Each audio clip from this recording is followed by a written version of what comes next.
오늘의 헤드라인입니다. 최기영 과학기술정보통신부 장관이 박사 후 연구원들의 연구 경력이 단절되지 않도록 독립된 연구기회를 보장하겠다고 밝혔습니다. 이어 창의적인 연구가 세계적인 과학자로 성장하는 출발점이라며 자긍심을 갖고 연구에 매진해달라고 격려했습니다.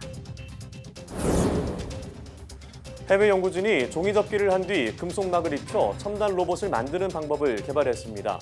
금속처럼 열과 전기를 전달하면서 종이처럼 가벼워 차세대 로봇 소재로 활용될 수 있을 것으로 기대됩니다.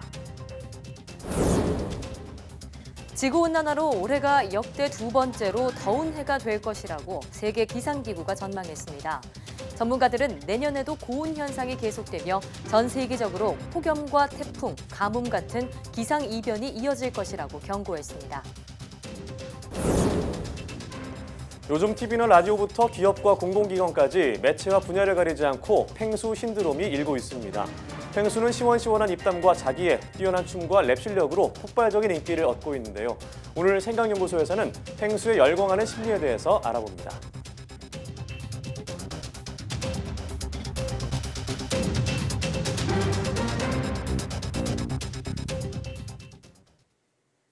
여러분 안녕하십니까? 사이언스 투데이입니다. 최기영 과학기술정보통신부 장관이 젊은 연구자들의 독립된 연구기회를 보장하겠다고 밝혔습니다. 최 장관은 한국과학기술한림원에서 간담회를 열고 박사 후 연구원들의 연구 경력이 단절되지 않도록 독립된 연구기회를 조속히 보장해야 한다고 강조했습니다. 최 장관은 또 연구 과정에서 시행착오를 거치는 하나하나가 모두 가치 있는 일이라며 연구자로서 자긍심을 가지고 도전적인 연구에 매진해달라고 격려했습니다. 그럼 여기서 최기영 과학기술정보통신부 장관의 말을 직접 들어보시겠습니다. 젊었을 때부터 창의성을 바탕으로 마음껏 연구하는 것이 세계적 과학자로 성장하기 위한 출발점이라고 생각합니다. 연구 결과가 생각대로 되는 것이 아니라는 것을 저도 잘 알고 있고요. 실패해도 좋죠. 시행착오를 거치는 게 그런 연구 과정 하나하나가 가치 있는 일이고요. 연구자로서 자긍심을 갖고 정말 도전적인 연구를 해주시기를 바랍니다. 전 세계 과학기술 연구자들이 연구 성과를 공유하는 자리가 마련되었습니다. 과학기술정보통신부는 서울 용산구 드래곤시티 호텔에서 2019 글로벌 연구자 연례 성과 교류회를 열었다고 밝혔습니다. 이번 행사는 국내에서 국제협력 연구를 수행하는 글로벌 연구자를 격려하고 국제협력 연구와 네트워킹에 대한 관심을 높이기 위해 개최됐습니다. 이번 행사에는 국내 연구진과 협력 연구를 진행하는 36개 나라의 해외 연구자 300여 명이 참석했습니다. 12월 과학기술인상에 충북대 의대 박종혁 교수가 선정됐습니다. 박 교수는 빅데이터와 인공지능으로 장애인과 비장애인의 암검진 수검률을 분석해 장애인 검진 시설과 장비를 확충하는 등의 제도적 지원 방향을 제시한 공로를 인정받았습니다. 과학기술정보통신부는 우수한 연구개발 성과로 과학기술 발전에 공헌한 연구자를 매달 1명씩 선정해 장관상과 상금 1,000만 원을 수여하고 있습니다. 우리나라의 슈퍼컴퓨터 시대가 열린 지 30년이 됐습니다. 슈퍼컴퓨터는 4차 산업혁명, 지능정보사회의 핵심 인프라로 꼽히는데요. 국내 5번째 슈퍼컴퓨터 누리온이 가동 1년 만에 첨단 연구에 선봉에 나섰습니다. 이정우 기자입니다. 차세대 전자소자로 떠오르는 페로브스카이트. 무기물과 유기물을 합성해 기존 실리콘 태양 전지보다 아주 저렴한 태양 전지를 만들 수 있어서 연구 경쟁이 치열합니다. 첨단 전자소자로 주목받는 페로브스카이트의 반금속 특성과 저항 특성을 카이스트 김용훈 교수팀이 새롭게 밝혔습니다. 지난해 구축된 슈퍼컴퓨터 5호기 누리온을 활용한 덕분입니다. 세계 최대 규모의 우주 시뮬레이션, 세포와 바이러스의 상호작용, 나노 소재 문제, 입자 물리 등 다양한 분야에서 활용되고 있습니다. 슈퍼컴퓨터 누리온의 연산 속도는 25.7 페타플롭스, 1초에 2.57경번 연산할 수 있는 수준으로 2009년 구축한 슈퍼컴 4호기보다 연산 능력이 80배에 이릅니다.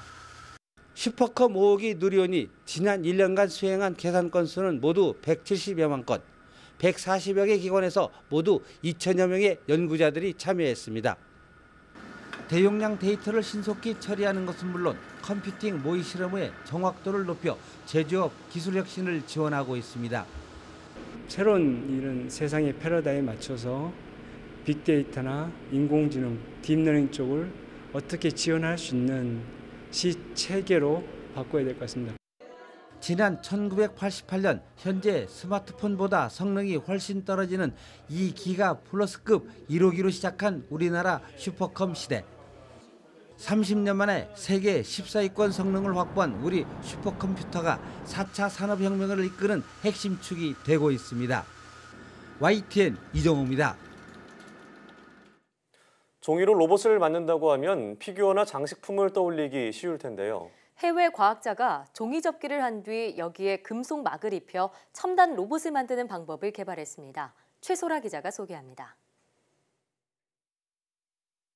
종이를 팔각형 통 모양으로 접은 뒤 그래핀 용액에 푹 담급니다. 이후 금속 용액에 넣었다 빼기를 20여 차례. 800도의 뜨거운 열에 굽자 종이는 사라지고 얇은 금속 구조물만 남습니다. 이렇게 만든 로봇은 스스로 장애물을 피하고 정보를 무선으로 전송할 수 있습니다. We have the ability to turn any kind of the origami structures into the metallic origamis. So we can turn your current customer use origami structure for your robots into the metal-like origamis, which contain several built-in functionalities like sensing wireless communications. 로봇의 금속 두께는 0.09mm, 머리카락보다 얇습니다. 무게도 종이 로봇의 4분의 1에 불과합니다. 웨어러블 로봇을 이 소재로 만들면 일반 금속으로 만들 때보다 60% 가벼워진다는 것이 연구팀의 설명입니다. 유연하면서도 뜨거운 열에 잘 견딜 수 있어 험한 환경에서 활동하는 구조 로봇을 만드는 데 활용할 수 있습니다. Our robot, the main material is metal, so it's basically a fire retardant. And these kind of robots can squeeze themselves into a very small leak and then gets into the leak and do some of the searching and rescuing process, or kind of expand themselves to open the space to allow another equipment to get in. 금속처럼 열과 전기를 전달하면서 종이처럼 가벼운 특성을 가진 로봇 소재. 미래 로봇의 기능을 한 단계 끌어올리는 데 도움이 될 것으로 기대됩니다. YTN 사이언스 최소로입니다. 경납 건물에서 260여 개의 구멍이 발견된 한빛 원전 3, 4호기의 부실 시공과 관련한 협의체가 출범했습니다. 노웅래 과학기술정보방송통신위원회 위원장은 국회 과방위 소회의실에서 원안위와 한수원, 시공사인 현대건설 등 관계기관이 참여한 가운데 한빛 3, 4호기 공급 관련 협의체 출범식을 열었습니다. 이 협의체는 현재 원안위가 진행하고 있는 한빛 3, 4호기의 부실 시공 조사 결과가 나오면 이를 바탕으로 근본적인 원인을 파악하고 대안을 마련해 발표할 계획입니다.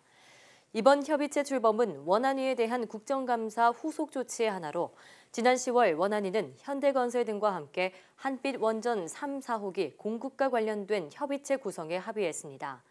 그럼 여기서 국회 과학기술정보방송통신위원회 노웅래 위원장의 말을 들어보시겠습니다.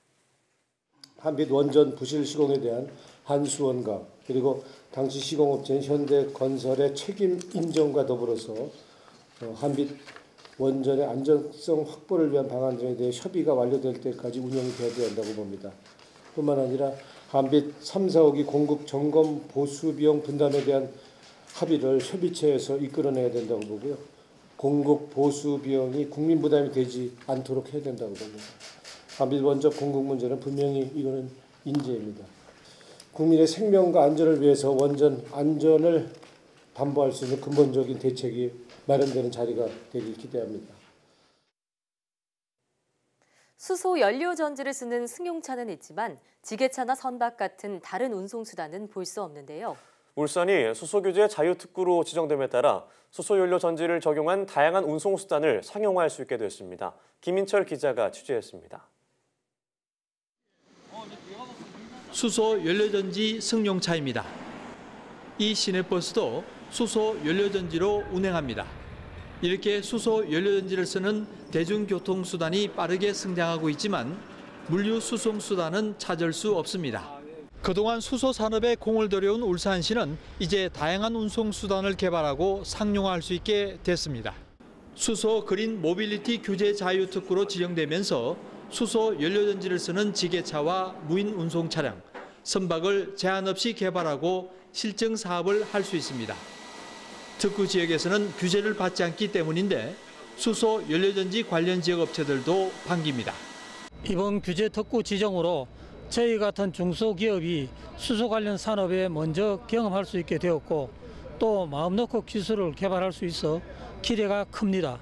사업 참여업체는 320억 원의 사업비를 지원받아 연구소나 사업장을 구축합니다. 울산시는 이와 함께 수소 시범도시 사업에 참여해 수소를 생활 에너지 자원으로 활용할 계획도 세웠습니다. 이번 규제 자유 특구 지정으로 우리 시의 수소 산업은 규제 해제라는 날개를 달고 타 지역과 비교할 수 없는 생산, 공급, 활용 인프라를 갖춘 도시가 될 것입니다.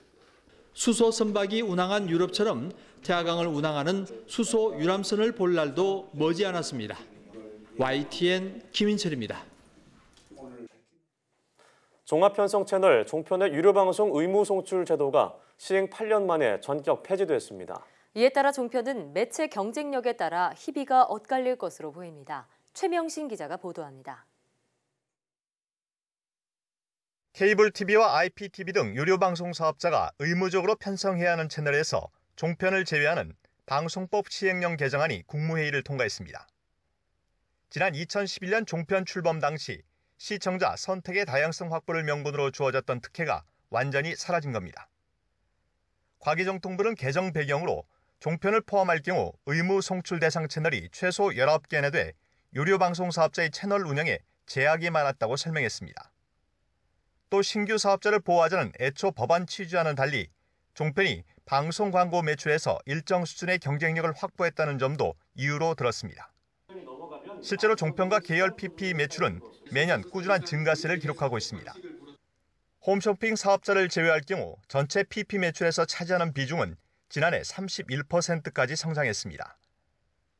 방송업계에서는 종편의 의무 송출 폐지로 일부 종편이 채널 편성표에서 갑자기 사라지거나 번호가 바뀌는 등의 급격한 변화는 없을 것으로 보고 있습니다. 다만 종편 사업자가 이제는 콘텐츠로 진검승부를 벌여야 하는 만큼 매체별로 양극화 현상이 두드러질 것으로 전망했습니다. 이번 개정안 의견 수렴 과정에서 JTBC는 신생사업자 지원이라는 제정 당시 취지를 달성해 제도를 바꾸는 것이라면 폐지에 찬성한다는 입장을, 나머지 종편들은 반대한다는 입장을 내놨습니다. YTN 최명신입니다.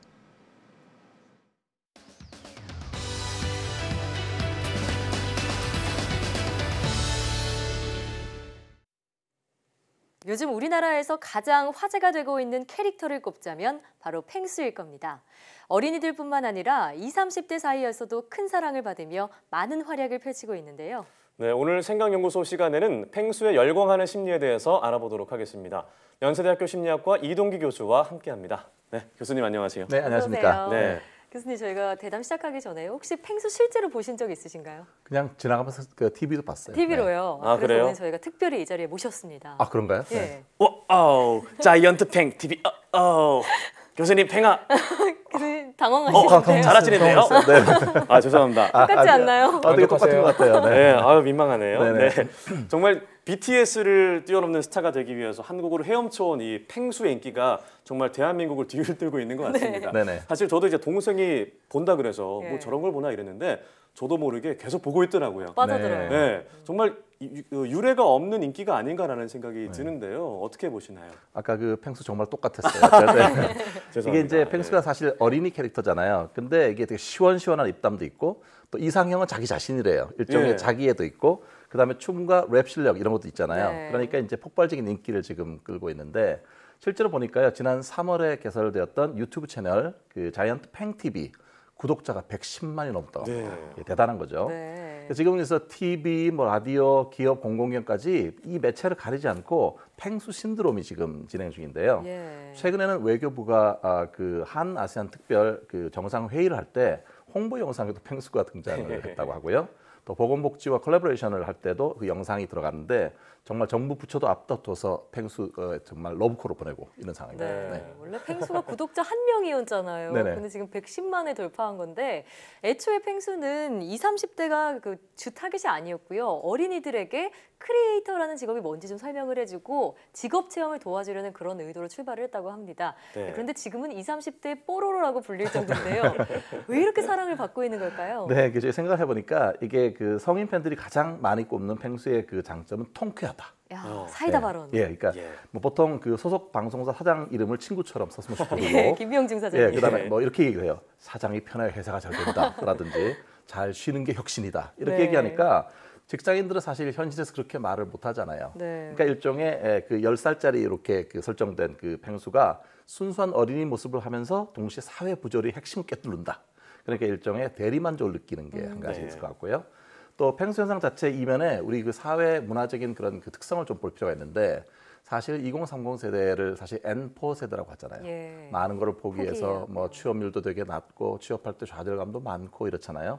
이런 사람들이 이제 직장에 들어간다고 하더라도 이 상명하복의 이 조직 내부에서 할 말을 제대로 할 수가 없어요. 그러니까 할 말은 많지만 하지 않겠다 이런 거잖아요. 네. 그런데 이제 이 펭수 같은 경우에는 사실 이런 사람들을 대변해서 뭔가 할 말은 한다 이런 캐릭터이기 때문에 사실 보면은 심리적으로 해방감을 느끼거나 카타르시스를 느끼고 공감도 느끼고 힐링하는 그런 경험을 하는 것 같습니다. 예. 네, 뭔가 자유로우면서 선을 또 넘을 듯 넘지 않는 것이 펭수의 매력이 네. 아닌가라는 맞아요. 생각이 드는데요.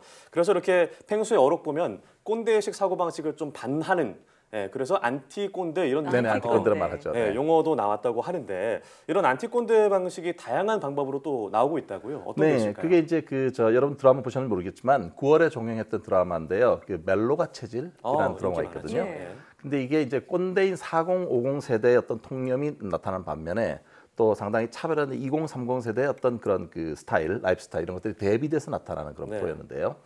특히 이제 나이나 권위나 뭐 편견 이런 걸 앞세워서 누군가를 이용하고 짓밟는 이런 어떤 기성세대 이런 거에 대해서 주눅들지 않고 자기 그 말을 할 수 있는 이런 2030 세대의 그런 모습을 보여주는데요. 그 압권인 장면은 거기 이제 남자 주인공이 드라마 PD인데 이 사람이 방송국에서 꼰대 중에 꼰대였던 스타 작가에게 스타 작가가 차기작 연출을 제안했거든요. 근데 이걸 거절했어요. 거절을 하면서 이제 그 스타 작가가 화가 났겠죠. 그래서 그렇죠. 내가 충고 하나 할게 이렇게 얘기를 했어요. 그랬더니 이 사람이 어떻게 했냐면 양귀를 손바닥에 막 두드리면서 안 들어 충고 안 들어 막 이렇게 얘기를 한 거예요. 네. 사실 거의 상상할 수 없는 장면 아니에요. 그렇죠. 그러니까 일종의 꼰대를 퇴치하는 신공을 보여줬다 이렇게 평가를 받는데요. 이런 안티 꼰대 운동은 사실 한국뿐만 아니라 세계적으로 국제적으로도 이런 현상이 나타나고 있습니다. 원래 16살인 스웨덴의 환경운동가 그레타 툰베리가 지난번에 화제가 됐잖아요. 지난 9월에 뉴욕에서 열렸던 유엔 총회에서 그 그레타 툰베리가 그동안 지구온난화를 방치해온 기성세대를 향해서 얘기를 했어요. 어떻게 당신들이 그럴 수가 있느냐 이렇게 얘기를 해서 맹공을 퍼부었는데요. 특히 툰베리는 세계 최고 권력자인 도널드 트럼프 미국 대통령한테 성난 눈투로 째려보면서 그래서 일종의 레이저 눈빛으로도 화제를 불러일으켰습니다. 네. 그렇군요. 야, 이처럼 펭수 역시 꼰대들에게 사이다 발언을 툭툭 내던지면서도 마음만은 따뜻한 게 매력이 아닐까 싶은데요.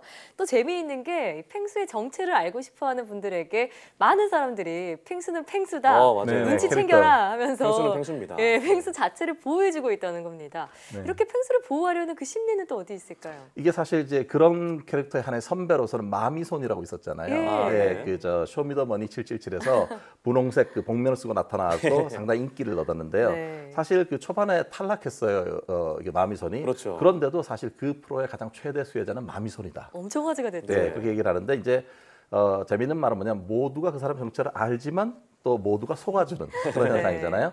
그래서 사람들이 그 정체를 입 밖에 내지 않았다는 것이 재미있는 현상인데 여기 볼 때 일종의 우리 캐릭터를 보호하고 싶은 마음이 있나 봐요.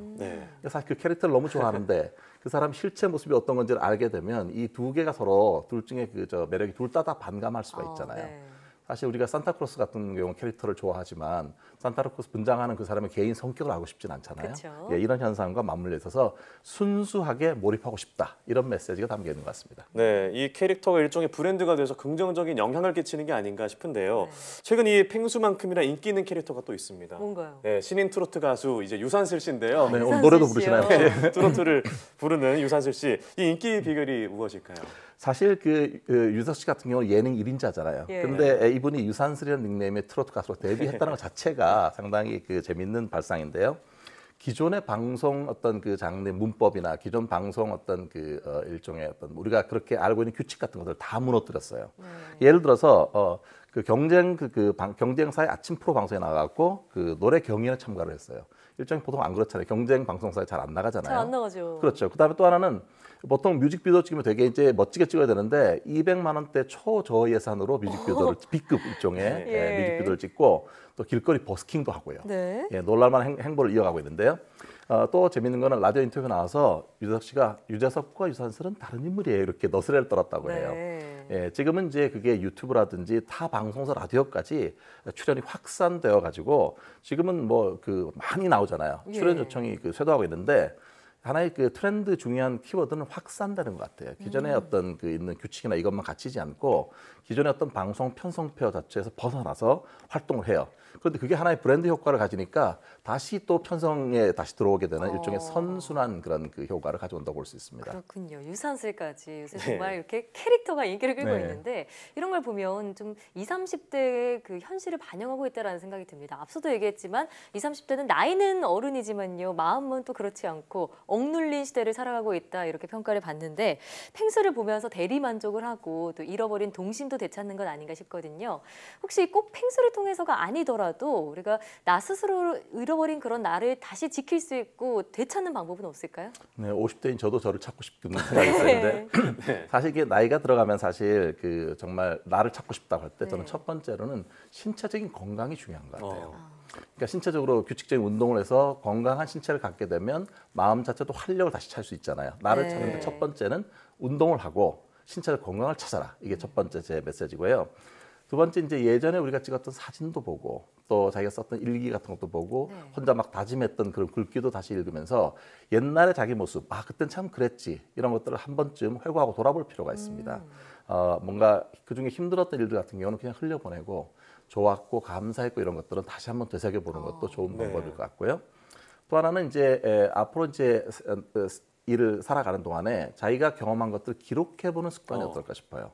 그러니까 자기가 갔던 여행이라든지 뭔가 봤던 어떤 그런 관람했던 거, 또 만났던 사람들, 그 사람 말 중에서 정말 기억에 남는 거 이런 걸 기록을 해보는 것이 일종의 자기 인생 자체를 하나 이렇게 궤적을 담아가는 거잖아요. 네, 그래서 이런 걸 통해서 그거를 남기고 또 하나는 가까운 사람들과 그런 경험을 공유해보는 것이 훨씬 더 사회적 유대감이나 친밀감을 높이기 때문에 행복한 삶을 살 수 있는데 중요한 요소인 것 같습니다. 네, 오늘 뭐 펭수에 대한 얘기를 좀 나눠봤는데 이 재미있는 것을 넘어서서 팬사인회 같은 거 하면 진짜 막 우는 분들도 계시고 진심으로 위로를 받고 계시더라고요. 네, 그런 분들이 굉장히 많더라고요. 펭수가 앞으로 오래도록 순수함을 잃지 않고 우리와 함께했으면 좋겠다라는 생각을 하면서 특별하게 좀 마무리해볼까 싶습니다. 교수님 팽바. 네, 고생하셨습니다. 감사합니다.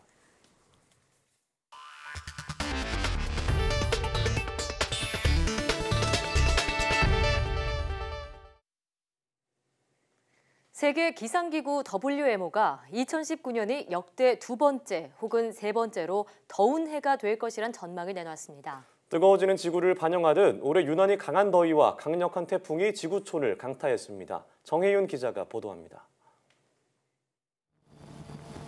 역사상 가장 더웠던 해는 2016년이었습니다. 강한 엘니뇨가 발생하며 지구 기온을 끌어올렸습니다. 하지만 올해도 2016년에 육박할 정도로 더웠습니다. 세계기상기구 WMO는 2019년에는 북극 대부분 지역, 특히 알래스카 기온이 이례적으로 높았고 대부분 대륙이 최근 평균보다 더웠다며 2019년은 역대 2위에서 3위로 더운 해가 될 것이라고 밝혔습니다. 이 같은 고온은 유럽의 이례적인 무더위로 이어졌습니다. 6월 말과 7월 말 두 번의 폭염에 프랑스 기온은 역대 최고인 46도까지 치솟았습니다. Les personnes malades, les femmes enceintes, les nourrissons et les personnes âgées qui sont les plus vulnérables et auprès desquelles il faut être non seulement vigilant, avoir des mesures de prévention, mais pouvoir intervenir le plus vite possible. 또 독일과 네덜란드, 벨기에, 룩셈부르크 등도 기온이 40도를 넘었고 네덜란드에서는 2,964명의 사망자가 발생했습니다. 또 7월 말부터 8월 초 사이에는 강력한 무더위가 일본을 강타하면서 100여 명이 숨졌습니다. 태풍의 위력도 더 강해졌습니다. 10월에는 슈퍼태풍 하기비스가 일본을 강타하며 도쿄 서부 지역에는 산사태와 홍수까지 발생했습니다. 또 우리나라에도 무려 7개의 태풍이 영향을 주면서 역대 최다를 기록했습니다. 기상 전문가들은 내년에도 고온 현상이 이어지며 폭염과 태풍에 이어 대규모 가뭄이 더 심화할 가능성이 있다고 경고했습니다. YTN 정혜윤입니다. 올해 들어 원자력과 재생에너지 발전량은 증가했지만 석탄과 가스 발전은 감소한 것으로 확인됐습니다. 한국전력 자료를 보면 올해 들어 지난 3분기 말까지 국내 원전 발전량은 11만 4천 기가와트시로 1년 전보다 17.8% 급증했습니다. 신재생에너지 발전량도 6.4% 늘었지만 석탄과 가스 발전량은 각각 6.5%, 9.2% 감소했습니다. 배터리에 들어가는 물질로 알려진 리튬이 한강에서 높은 농도로 검출됐습니다. 특히 상류보다 하류에서 6배나 높은 농도의 리튬이 확인됐는데요. 수돗물에 유입되면 건강에 영향을 줄 수 있어 우려를 낳고 있습니다. 이동은 기자입니다. 스마트폰이나 전자기기 배터리에 쓰이는 금속 물질인 리튬. 그런데 수도권 주민의 식수원인 한강에서 이 리튬이 높은 농도로 검출됐습니다. 한국과 프랑스 공동연구팀이 북한강과 남한강, 한강의 물을 분석해 비교한 결과입니다. 연구 결과 북한강과 남한강에서 낮았던 리튬 농도는 한강 합류 지점을 지나면서 크게 높아졌습니다. 특히 도심을 지날수록 농도가 높아져 한강 상류인 팔당댐보다 하류인 행주대교 인근에서 6배나 더 높은 농도의 리튬이 확인됐습니다. 수돗물도 상류에 가까운 동대문구보다 하류 쪽인 김포공항 인근에서 리튬 농도가 더 높았습니다. 연구팀은 동위원소 분석 결과 강물의 리튬은 버려진 배터리나 약물에서 나온 것으로 추정했습니다. 실제로 리튬은 이른바 조울증으로 알려진 양극성 장애의 대표적인 치료제로 쓰입니다. 약에 장기 노출됐을 때 발생할 수 있는 부작용으로는 갑상선 기능 저하증이라던가 그리고 부정맥 등을 생각할 수 있는데요. 건강한 사람이 그 수돗물에 들어있는 리튬에 노출됐을 때 어떠한 영향을 받을 수 있는지에 대한 연구는 좀 더 필요한 실정인 것 같습니다. 연구팀은 정확한 오염 원인을 확인하려면 더 많은 연구가 필요하다고 설명했습니다. 하지만 현재까지 리튬을 걸러낼 수 있는 정화 기술이 없는 만큼 아주 적은 양이라도 오랫동안 노출되면 인체에 영향을 줄 수 있다고 연구팀은 덧붙였습니다. YTN 사이언스 이동은입니다. 백두대간 덕유산 일대에 반달가슴곰이 사는 것으로 확인됐습니다. 무인 카메라의 활동 모습이 찍혔는데 발신 장치를 착용하지 않고 있어서 자연에서 태어난 것으로 추정됩니다. 황선욱 기자입니다. 지리산에서 직선 거리로 50km 떨어진 덕유산 자락 삼봉산. 반달가슴곰 한 마리가 무언가를 열심히 먹고 있습니다. 서너 살 된 어린 곰과 어른 곰의 중간 크기로 9월 초 무인 카메라에 촬영된 사실이 최근 확인됐습니다. 애벌레도 주로 좋아하는데 곤충이나 애벌레 종류를 먹고 있는 그런 장면으로 판단이 되어집니다. 방사한 반달가슴곰과는 달리 귀에 발신기가 없어서 자연에서 태어난 것으로 보입니다. 또 목 주변에는 올무에 걸린 듯한 흔적도 뚜렷합니다. 목에 어떤 라인이 그려져 있는 것을 볼 수 있는데요. 올무에 의해서 걸린 것으로 판단이 되어집니다. 올무에 걸린 상태에서 발버둥 치다가 도망가서 떨어진 것으로 추정되고요. 덕유산 일대에서 반달가슴곰이 발견된 건 이번이 처음으로 지리산에서 넘어온 것으로 추정됩니다. 현재 지리산에 사는 반달가슴곰은 67마리로 적정 서식 밀도 78마리에 점차 육박하고 있습니다. 이에 앞서 지난 6월에는 백두대간 구간인 전라북도 장수에서 반달가슴곰이 확인됐습니다. 환경부는 지리산을 벗어난 장수와 덕유산 일대에서 반달가슴곰이 잇따라 확인됨에 따라 백두대간을 따라 서식지가 확대될 가능성이 큰 것으로 보고 있습니다. YTN 황순욱입니다. 지금 40살인 경우 남성은 80살, 여성은 86살까지 생존할 것으로 예측됐습니다. 통계청의 2018년 생명표 자료를 보면 지난해를 기준으로 40살인 남성은 40.8년, 여성은 46.5년 더 생존할 것으로 예상돼 기대 여명이 10년 전보다 남녀가 각각 3.2년과 2.5년씩 늘었습니다. 지난해 태어난 출생아의 기대 수명은 82.7년으로 10년 전보다 3.1년 증가했습니다. 다만 전년과 비교해서는 보합으로 나와 관련 통계가 작성된 지난 1970년 이후 처음으로 기대 수명의 증가세가 멈춰섰습니다. 출생아의 기대 수명을 남녀로 나눠보면 남성은 79.7년, 여성은 85.7년으로 10년 전보다 각각 3.5년과 2.8년씩 늘었습니다. 고령화 가속 등으로 주요 사망 원인 질병에서 폐렴의 비중이 점점 커지고 있습니다. 통계청의 2018년 생명표 자료를 보면 지난해 기준으로 폐렴으로 인한 사망 확률이 10%로 나타나 10년 전보다 비중이 3.1배나 늘었습니다. 폐렴은 지난해부터 사망 확률에서 뇌혈관 질환을 앞질러 암과 심장 질환에 이어 3대 사망 원인 질병에 포함됐습니다.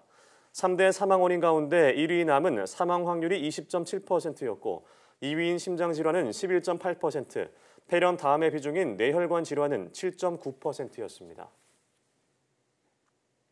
음식 문화가 변하면서 정부가 이에 맞춘 유망식품 산업을 지원하기로 했습니다. 성장 가능성은 크지만 아직 크게 주목받지 못하는 5분야를 골랐습니다. 류재복 기자가 보도합니다. 갈비찜과 생선 조림, 콩볶음 등이 차려진 식탁입니다. 어르신 드시기에 좀 부담스러울 듯한데 걱정할 필요가 없습니다. 음식이 쉽게 으깨져 씹는데 부담이 없기 때문입니다. 노인을 위한 이런 음식들은 마트 등에서 포장재 쉽게 살 수 있습니다. 오는 2030년 인구 4명 가운데 1명은 65살 이상일 거라는 점만 봐도 성장 가능성은 무궁무진합니다. 배달받은 상자에서 고기와 채소, 반찬 등을 꺼냅니다. 간단하게 볶거나 그릇에 담으면 한 끼 식사입니다. 이 음식들은 신장이 좋지 않은 환자를 위해 칼륨 등 일부 성분을 줄였습니다. 고령화와 만성질환 증가 등으로 수요가 증가하고 있는 메디푸드 시장을 확대하기 위해 특수의료용도 식품을 독립된 식품군으로 분리 상향하고 채식주의자를 위한 틈새 시장으로 시작한 대체 식품 분야. 편의점에서 파는 콩버거와 김밥, 파스타까지 다른 음식과 어깨를 나란히 할 정도로 성장했습니다. 이 밖에 기능성 식품이나 간편 음식 등 식생활 변화에 따라 성장 가능성이 큰 분야에 각각 맞춤형 지원 대책을 마련하기로 했습니다. 정부는 오는 2030년까지 유망 식품 산업 규모와 일자리를 2배로 늘릴 계획입니다. YTN 유재복입니다. 일반 의약품과 안전상비약에 점자 표시가 제대로 돼 있지 않아 시각장애인이 오남용 위험에 노출될 가능성이 큰 것으로 나타났습니다. 한국소비자원이 58개 의약품의 점자 표시 실태를 조사한 결과 전체의 27.6%인 16개에만 점자 표시가 있었습니다. 점자 표시가 있는 16개 의약품에 국립국어원 점자표기 기초조사에서 확인된 16개 의약품까지 32개 제품을 조사했더니 21개 제품의 가독성이 떨어지는 것으로 조사됐습니다. 특히 5개 제품은 가독성이 낮아 제품명을 확인할 수도 없었습니다.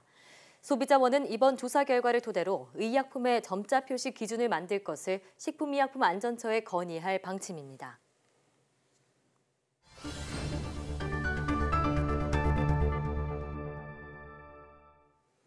재미난 실험을 통해 일상 속 과학을 탐구해보는 오늘의 과학실 시간입니다. 네, 유리는 커다란 창이 되기도 하고 작은 꽃병이 되기도 하죠. 오늘은 유리를 원하는 모양대로 자를 수 있는 과학적인 원리를 알아보겠습니다. 화면으로 함께 보시죠. 유리는 사실 고체가 아닌 액체입니다. 유리를 만들기 위해서는 모래와 석회석, 붕산 등의 유리 원료를 1500도가 넘는 뜨거운 온도로 달궈야 하는데요. 이렇게 하면 유리가 액체 상태가 되는데 원하는 형태로 바꾼 뒤 식히면 유리가 됩니다. 그런데 유리는 조금만 충격을 가해도 쉽게 깨지기 때문에 유리를 자르기란 쉽지 않을 텐데요. 하지만 과학만 알면 어려운 일이 아닙니다. 자, 그럼 이렇게 예쁜 꽃을 넣을 수 있는 꽃병을 한번 만들어 볼게요. 끈을 감아주세요. 촘촘하게 잘 감아주는데요. 이렇게 에탄올을 적셔가지고 불 붙었어요. 이게 간단하죠? 과연 무슨 일이 벌어질까요? 하고 있거든요. 파란색 꿀이. 불을 붙인 다음에 물에 넣으면 끝인데요.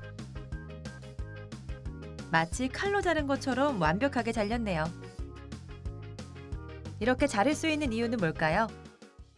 알코올 실이 묶여있는 병의 단면에 불이 붙게 되면 유리 입자가 늘어나게 되고 다시 찬물에 넣으면 넓어져 있던 입자가 순간적으로 좁아지게 됩니다. 실이 감겨있던 부분과 다른 부위 입자의 차이가 나면서 유리병의 단면이 깔끔하게 잘리게 되는 거죠. 이렇게 유리꽃병이 완성됐습니다. 근데 이번에는 제가 유리를 제가 원하는 모양대로 한번 잘라볼 거예요.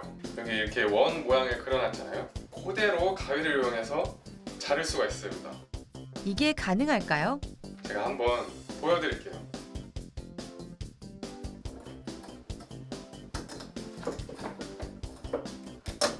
유리가 잘리고 있네요. 이게 잘라보니까 물 밖에서 잘랐던 것보다 물 속에서 훨씬 더 잘 잘려요. 힘도 덜 들어가고. 어떻게 물속에서 유리를 자를 수 있을까요? 유리 표면에 나트륨 원자와 물 분자의 수소 이온이 반응해서 유리를 균열시켰기 때문인데요. 그래서 어떤 속임수도 없이 물과 가위만으로도 자를 수가 있는 거죠. 그려놨던 원 모양대로 이렇게 쫙 잘라냈어요. 이 원리를 이용하면 버리는 유리병도 다시 볼 수 있지 않을까요? 지금까지 오늘의 과학실이었습니다.